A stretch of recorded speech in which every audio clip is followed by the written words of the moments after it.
Hello viewers, and welcome to a brand new episode of Trashtalk on Fabula Ultima, Techno Fantasy Edition, a series where I talk about the various classes you can mix together to create your desired heroic characters in your Fabula Ultima campaign.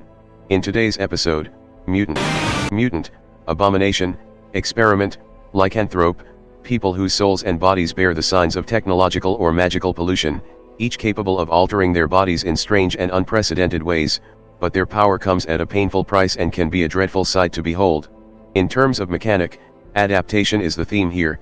Mutant is a class that can alter their forms to adapt to the current situation.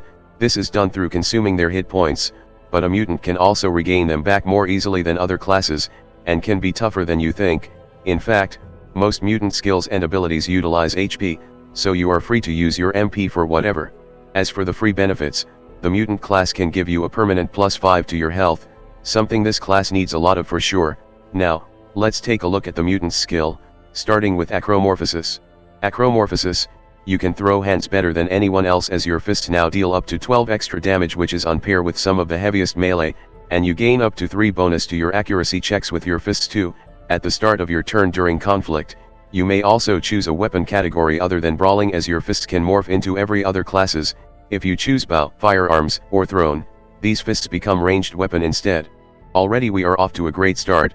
With this skill, you are never unarmed, and you can use any weapon skills at any point with a very high damage potential and high accuracy, as your hands are now rated E for everything, and yes, you can use essentially any skill linked to those weapon categories, so you can really get up to some absurdly stupid shenanigans with this skill. The only restriction really is that you can't use the triple slash skill because you don't have 3 hands yet. Second, Biophagy. After one of your attack or offensive spells causes one or more enemies to lose health, if you are in crisis, you may recover up to 20 HP. This is how a mutant can get their health back even on their own. 20 HP is no small number, to say the least. However, the fact that you need to be at crisis means that you still want to have a high total health, so your crisis score isn't so painfully low. Just because you theoretically have infinite health doesn't mean people can't theoretically drop kick you into coma. Also, practically mandatory considering how mutant core skill really works. You definitely need this, or a very good healer ally, or two. Third, Ecdysis. After you lose HP due to damage, if the damage type isn't physical, you can spend 10 HP to gain resistance to that damage type until you use the skill again. You cannot use the skill if it would reduce your health to 0. Again, another crazy good tanking skill for mutant. With this, you can adapt to any kind of damage unless the damage is just a lot of knives or something. This also tie in with mutants' regenerative capability and do not consume MP at all, something to consider if you want your caster to be less squishy. Fourth, Genoclepsis. When you deal damage to one or more NPC, you learn their species and the GM choose up to 2 Therioforms appropriate to the NPC. If you have Theomorphosis skill, you may immediately pay its HP cost and use it to manifest those Therioforms. This is gonna be a confusing explanation because you need the mutant core skill for this to even work, but essentially, when you pick Theriomorphosis, the 5th skill of mutant, you get to pick some Therioforms to transform into. What Genoclepsis does is get you more Therioform to utilize even if you don't have them by temporarily sucking them from NPC you have attacked, expanding your adaptability in a way, as well as letting you transform without spending an action, which is pretty useful. And lastly, there's Theriomorphosis, the core skill of mutant. Each time you acquire this skill, you learn a Therioform, up to 6 in total. You may use an action and spend 1/3 of your current health to manifest the effect of up to 2 Therioforms from those you have learned. This is the skill you need to transform essentially, with up to 12 Therioforms to choose, and remember, you can manifest up to 2 of them at once, which is a pretty good deal to say the least. What happens after you transformed? Well, the Therioforms will last till the end of the scene, meaning all the buffs you get last till the end of the fight, or until you get knocked out, use the skill again, or use the guard action, which is interesting because this means you cannot protect others as mutant, or at least, you can't do it the normal way. Forcing enemies to attack you or giving others resistance is totally kosher. You can also just end this at any time, before or after an action, so you can rapidly transform to adapt to the situation too. I think I said the word adapt a lot in this video already, and when the scene ends, you can spend 10 MP to lengthen your transformation to the next scene, should you desire to.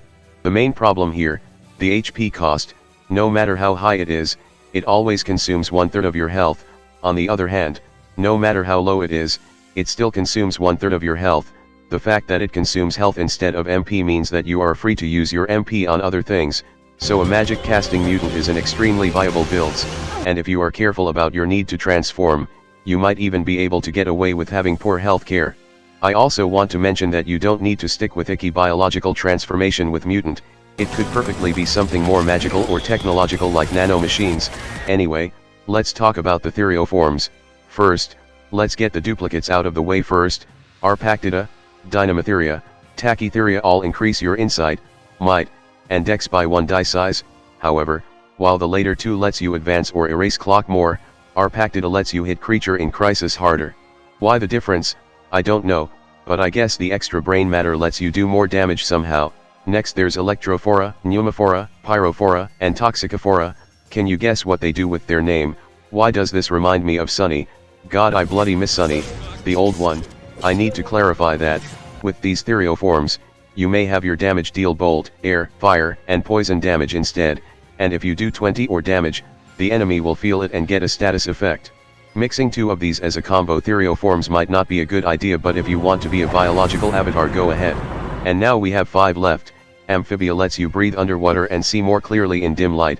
More importantly, it lets you heal more and ignore status effect when you heal, and if that's not enough durability, Placophoro lets you increase your defense to up to 16 no matter how fragile you were previously before. Pterotheria also lets you fly, ignore more melee attack, until you get struck by lightning, knocked out by the wind, or get a chilly problem. Then there's Neurophagoida, the most important one for spellcaster for sure, as you can recover up to 10 MP when using biophagy, that's just free MP right there. And lastly there's Polypoda for when you want to just attack a lot with your bare hand. That's all. Add in the fact that you can combine any of these two together, and you can really make some absolutely stupid combo form for just about any builds for sure. After putting 10 levels into Mutant, it is now considered as mastered and you can pick a heroic skill for it. In total, there's 7 mutant specific heroic skills, there's 4 in Techno Fantasy, 1 in Natural Fantasy, and 2 in the 6th Fabula Ultima bonus supplement. First off there's Greater Acromorphosis, because you can in fact punch even harder. You gain the following benefits according to the current weapon categories of your bare hands: Arcane, Brawling, Dagger, and Thrown. Get to treat the enemy defense as equivalent to their current insight dice for bow and sword. Your attacks that target 2 or more creatures deal more damage for firearm and heavy. Your attacks can crack open construct or anyone with shield and martial armor better. And lastly, for flail and spear, you gain +2 to your defense, and your attacks may target flying creatures. If your fists get treated as belonging to more than one category due to things like Blade Adept heroic skill, you gain all the benefits of the corresponding categories. Your hands now punch even gooder. Anything that can gives your hands more category is going to make it even stupider. Second, Greater Ecdysis. When you use Ecdysis, you may also pick one or both options: recover from all status effects, or if you are affected by a spell with a duration of scene, you no longer are. This essentially gives you a self-cleanse and dispel that only costs health to use, and you can regenerate that rapidly. Needless to say, this will make you an incredible tank. Third, Greater Theriomorphosis. When you use Theriomorphosis and not through the Genoclepsis skill, you may now manifest up to 3 Therioforms at once, and then get to perform an immediate action. Do you know that Theriomorphosis can get even stupider? Now you know, this is actually a complete walnut. Fourth, Mimeoclepsis, which can also be unlocked by Chime Wrist and requires both Genoclepsis from Mutant and Spell Mimic from Chime Wrist.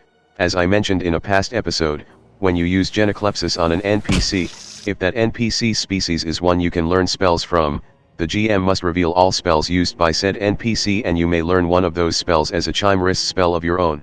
In short, you can now steal a NPC spell by just punching them in their face, rather than waiting for them to cast it in the first place. Of course, it's only remotely worth it if you also use Chime Wrist, and even then, I'm not sure if it's worth a whole heroic skill slot. Moving on to Natural Fantasy, there's Chimeric Soul, which can also be unlocked by Chime Wrist and require the Spell Mimic skill. Essentially, when you cast a Chime Wrist spell, you gain a benefits according to the species of the creature you learned it from.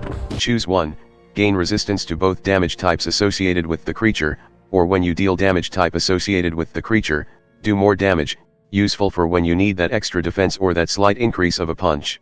And moving onward to the 6th Fabula Ultima bonus supplement, there's Phagomagus, which can also be unlocked by Chime Wrist, Antropist, and Gourmet.